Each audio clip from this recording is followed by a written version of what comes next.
This is Scott the Fix-It Guy. Today we're dealing with an Ikea dishwasher that isn't heating. We've already checked the element and the high limit thermostat, and they're both working. So the next thing that we have to look at is the controller. So we're going to be replacing the controller. Here's the model number for the dishwasher. And to replace the controller, we just have to make sure that we have it unplugged or the breaker is turned off. And we can do the whole thing without removing the dishwasher. We just have to take off some parts of the dishwasher door. This one has the cabinet piece hooked onto the door, so we're going to be removing that. Here's the new part, the new controller. Here's the part number. And sometimes the heater relay on these fails, and it just doesn't send power down to the heater. And you know, because you don't get any steam, the dishes don't dry. And usually though, you want to suspect the element, and also there's a kind of like a fuse that could be doing it, but those have been checked and they're okay. So the next thing is the controller. So we just took off the cabinet piece. We sped up the camera here a little bit, just removing all these screws on the inside. These are Torx 15 screws. Because we have to get the top panel here off and also the bottom panel.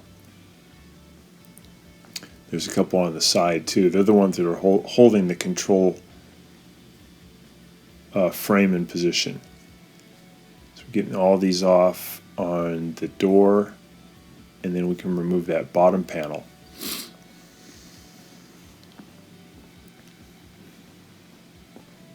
I like to sit in a chair when I do this because it gives me a good vantage point to do this repair. You can kneel down too, but this is a little more comfortable.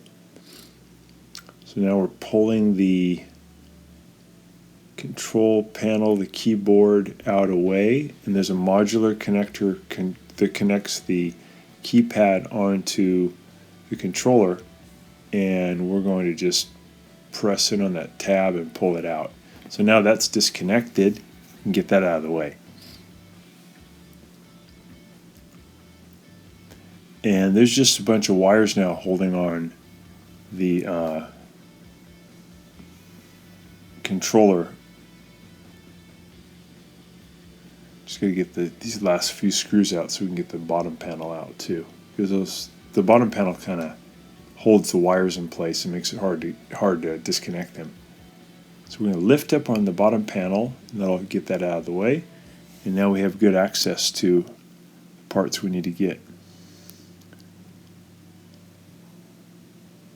So I just pulled out a plastic piece at the top of the frame, and now I'm going to slide the controller out of the controller frame.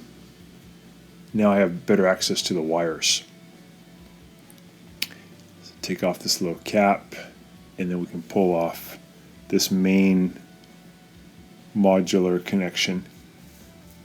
Just going to push down and wiggle it off. Might be good to take a picture of where all these wires go. They are designed where they can only go in one way, but it just makes it a little bit easier to put it back together.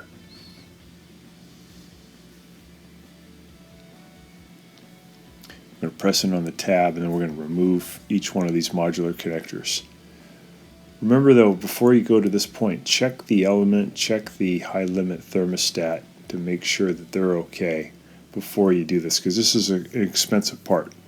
This did fix the problem on this dishwasher and allowed it to dry the dishes again, and allowed it to have nice steam that helps to wash the dishes.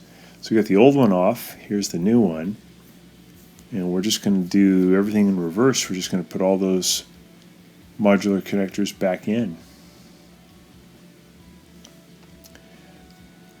They can only go in one way again, so if you feel like it's not going in, you might be in the wrong jack, and you can just try a different one.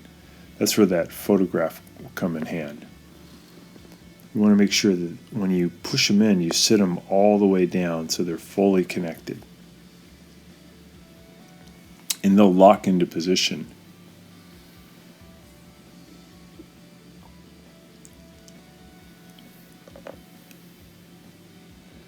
I believe this sold by Ikea, but I believe Whirlpool makes this one.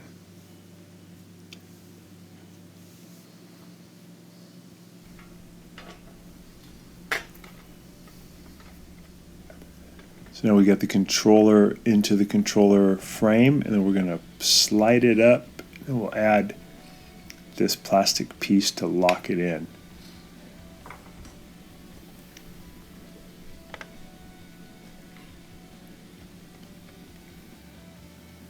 So here's the keyboard, and we're just going to put the little modular connector into the controller to connect the keyboard to the controller.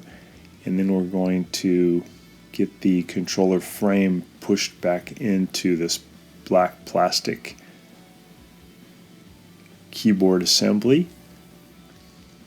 And then we'll hook this up into the door itself. Just take your time here, make sure everything is in position. And open the door a little bit. Push this all into position. And I'll add just a few of the screws to kind of hold it in place. So I'm putting the long screw in here on the corner, left corner and the right corner. These are real long because they actually go into the wood of the cabinet. And I'll put a couple of these in by the door lock.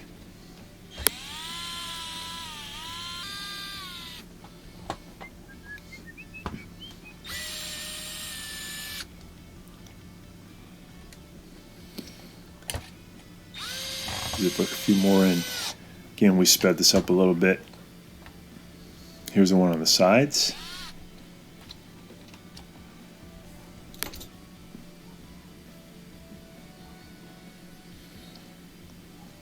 The ones on the side are the ones that are really holding into the frame that is holding the controller. So they're the ones that really give it the strength. And they're a different kind of screw. They're a machine screw, like finer threads. I just slid the front panel back down into the door frame. Then I'll open the door and I'll put the rest of those little screws in that hold on that bottom panel. I only wish I could work this fast. That would be great. This is just all the film being sped up.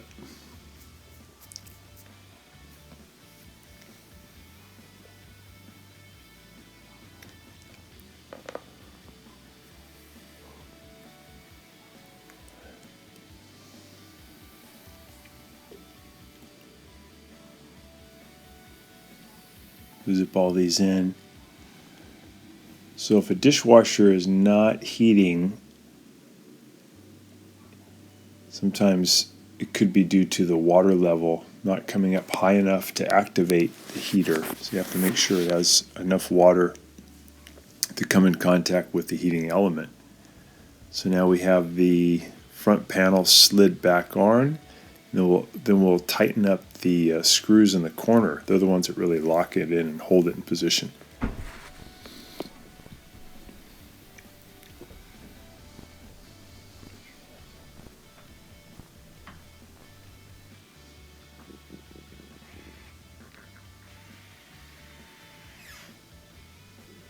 There we go.